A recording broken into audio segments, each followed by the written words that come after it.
나눔 서재를 찾아주셔서 진심으로 감사합니다. 오늘도 지혜를 나누는 소중한 시간이 되길 기원합니다.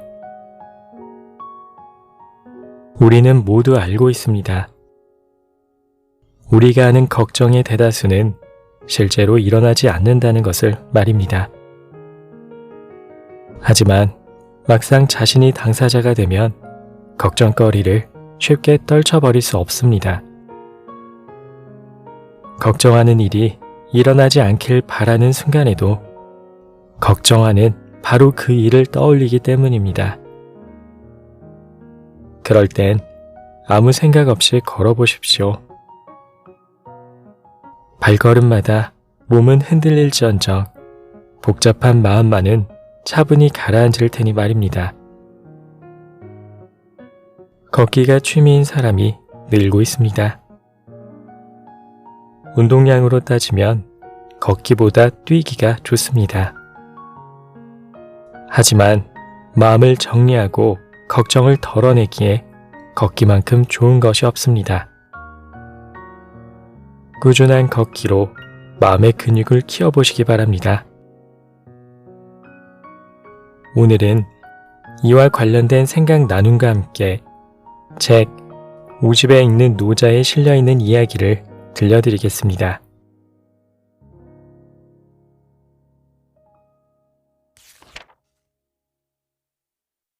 집착을 내려놓을 줄 아는 사람. 하고자 하면 실패하고 잡고자 하면 잃는다. 위자 폐지, 집자 실지. 나는 산책자다. 글을 쓰고 강의를 하므로 작가 혹은 강사라고 부를 수도 있지만 요즘 내 일상을 보면 산책자가 가장 잘 어울리는 것 같다. 세계 고양이의 날이었던 2022년 8월 초, 비가 억수같이 퍼부었다.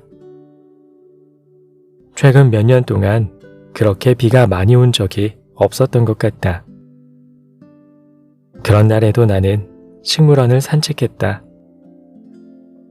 바람까지 심하게 불어 바깥 나들이 하기가 수월치 않은 날씨였지만 그래도 늘 하던 대로 산책하러 나갔다. 오후 5시가 되면 자동으로 내 몸이 반응해 나를 일으켜 세우기 때문이다. 산책하는 동안 나는 모든 걸 내려놓는다. 습관이 되기 전까진 그 시간이 아까워 뭔가를 생각하고 구상하는 시간으로 활용했는데 요즘은 그렇지 않다. 모든 걸 내려놓고 그냥 걷는다. 터벅터벅 걷다 보면 어느새 식물원을 한 바퀴 돌고 끝 무렵 나의 성소인 호수가 흔들 의자에 잠시 앉아 물멍을 때린다. 그리고 집으로 돌아온다. 산책하는 동안 시간에 구애받지 않는다. 시간은 내 걸음과 함께 흘러가는 자연일 뿐 관리해야 할 그 무엇이 아니기 때문이다. 공간도 마찬가지다. 산책자인 내게 공간은 눈앞에서 펼쳐지는 길이고 하늘이고 연못일 뿐 의식을 투사해야 할 대상이 아니다. 그저 눈에 보이는 대로 보고 마음에 닿는 대로 담으면 될 뿐이다. 산책하는 동안 예복은 필요하지 않다. 옷차림의 형식이나 스타일에 얽매이지 않기에 산책하는 동안 무척 자유롭다. 예전 같으면 남의 시선을 의식하느라 옷도 단정한 걸로 골라 입고 신발도 깨끗한 걸로 골라 신었는데 지금은 그렇지 않다. 그냥 손에 잡히는 대로 입고 발에 걸리는 대로 신는다. 산책자인 내게 자연은 위대한 스승이다. 연꽃은 겸허함을 가르치고 버드나무는 유연함을 가르친다. 개수나무와 곽꽃을 보며 순수한 동심을 배우고 목련과 매화를 보며 시인이 된다. 시시각각으로 변하는 수련을 볼 때마다 위대한 화가의 이름이 떠오르고 보리수나무 밑을 걸어갈 때면 고행 끝에 득도한 왕족 출신의 인도인이 떠올라 영혼이 저절로 맑아지는 느낌을 받는다. 산책할 때 나는 무소유다. 돈도 없고 지위도 없고 명예도 없다. 지갑을 두고 나오니 걸음이 가볍고 지위나 명예를 추구하지 않으니 마음이 편하다. 알아보는 사람이 없으니 타인의 시선에서 자유롭고 막아서는 사람이 없으니 거칠 게 없어 좋다. 요즘의 내 삶은 산책을 빼놓고는 상상조차 할 수 없다. 산책은 나의 모든 것이다. 글을 쓸 수 있게 해주고 숨을 쉴 수 있게 해준다. 그렇기에 산책은 내 존재의 이유이면서 존재 그 자체다.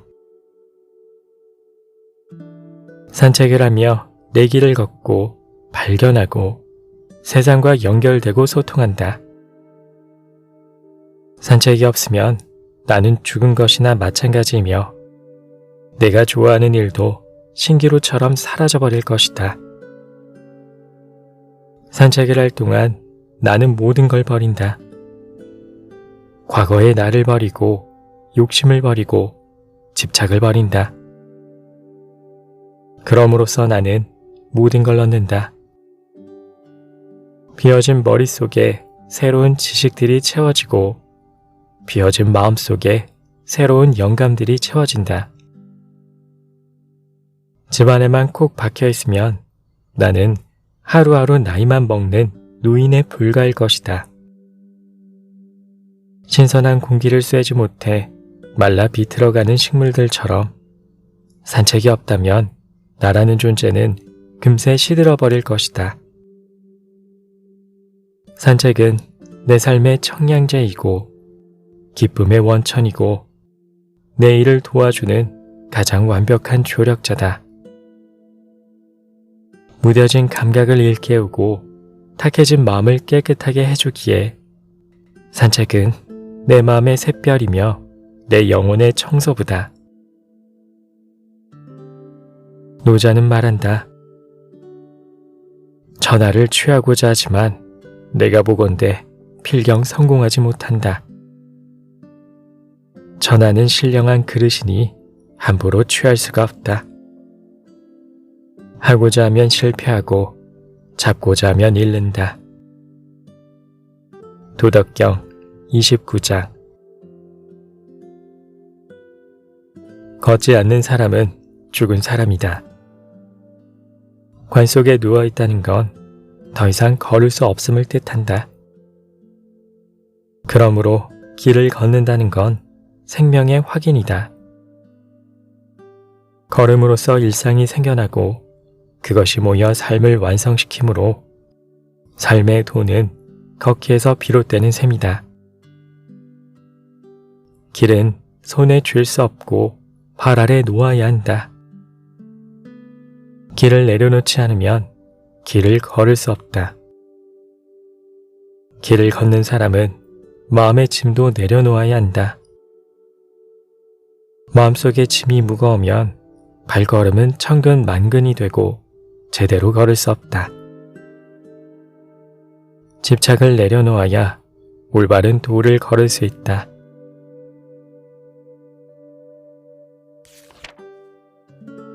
로베르트 발저를 기리며.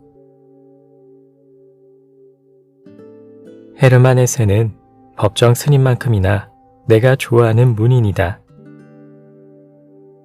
특히 그의 시타르타는 노자의 도덕경과 더불어 인생 후반기의 경전으로 삼고 있는 책이다.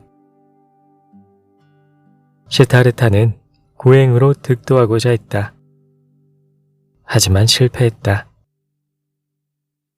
해탈하겠다는 마음이 또 다른 짐이 되어 그를 구속했기 때문이다. 위자 폐지, 집자 실지. 노자가 설파한 것처럼 해탈하고자 하는 마음이 강했기에 해탈하는 데 실패했고, 돌을 잡고자 하는 마음이 강했기에 돌을 잡는 데 실패했다. 살이 찢기고 뼈를 깎는 고행으로도 참 진리에 이르지 못하자 그는 무작정 걸었다. 그러다가 어느 강가에 이르렀다. 시타르타는 흐르는 강물에 모든 걸 던졌다. 진리를 갈구하는 마음도 돌을 깨우치겠다는 집착도 모두 던졌다. 모든 걸 비우니 참된 깨달음이 찾아왔다. 헤르만 헤세가 생전에 예찬한 인물이 둘 있는데 한 명은 노자고 또 한 명은 로베르트 발저다.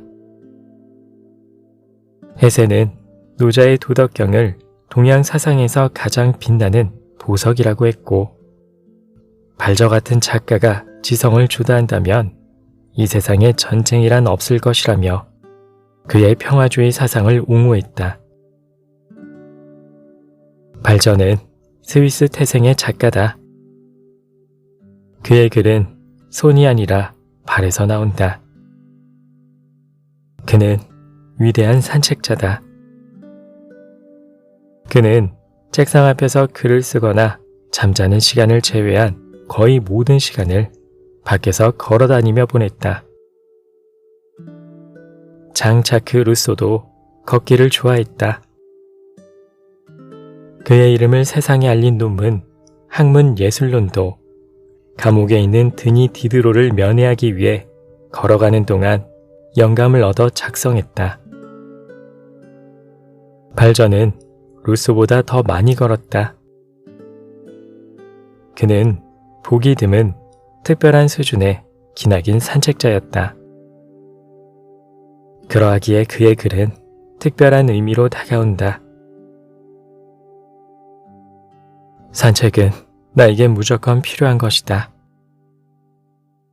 특별한 목적 없이 발길 닿는 대로 돌아다니는 산책을 하다 보면 산책자의 온몸에서는 눈부신 감각이 열리며 찬란하고 고귀한 생각이 떠오른다.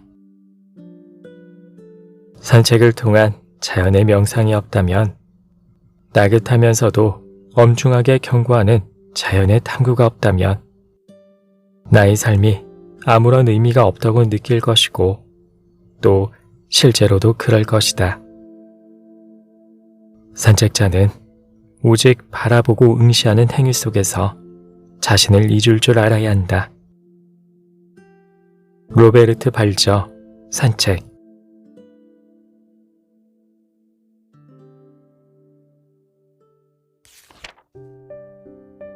오늘 이야기 잘 들으셨나요? 자기 스스로를 아끼고 사랑하려면 자신과 나누는 대화를 늘려가야 합니다. 그런데 정신없이 살아내기 바쁜 일상에서 차분하게 자신을 들여다보기란 쉬운 일이 아닙니다. 그러니 의도적으로 걷는 시간을 가지십시오. 걸으면서 자신과 많은 대화를 나누고 격려하고 응원하며 마음속 걱정거리를 하나둘 덜어내는 겁니다. 그렇게 인생의 행복을 찾아가시기 바랍니다. 끝까지 함께 해주셔서 감사합니다.